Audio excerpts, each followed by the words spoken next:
both? Or was he in a boat with Dick Cheney, Donald Rumsfeld, and Richard Myers in the waters off Martha's Vineyard, waiting for a plane to come down? In any case, it's very simple. All Georgie has to do is provide a credible alibi. But you know, this is not an easy thing for a guy like Bush. Wherever he says he was, we're going to want to know who was with him. All of those people he might name lead very public lives. They never carry cash. There are dozens of credit card transactions providing evidence of where they all were that weekend. The people who work at the hotels and restaurants where he might claim to have stayed would remember whether he was there the day John Kennedy Jr. died. Who was he with? His friends all have secretaries who keep their calendars of where they were. Do you think all of those calendars of all of those people are going to match his? Not if they are all lying.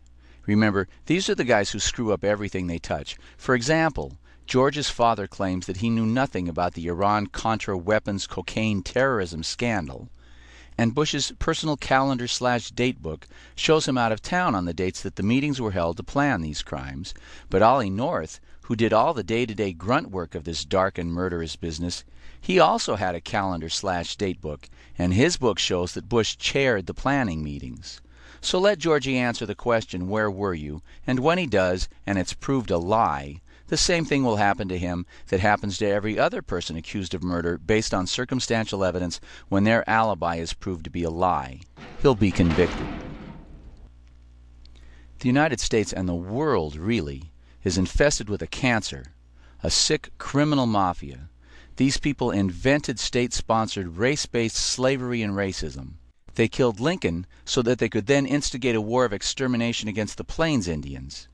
In the 1900s, these sick and twisted racist killers instituted immigration quotas to keep inferior races out of the USA, like the Irish, the Italians, the Jews, and the Chinese. These racist monsters didn't just support Hitler, they created Hitler.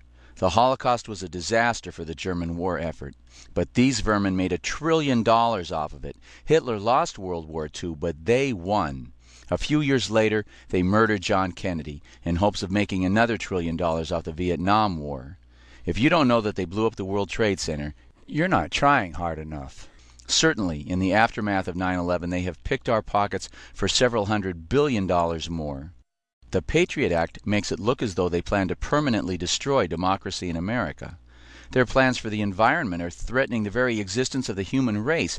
What are you going to do about it?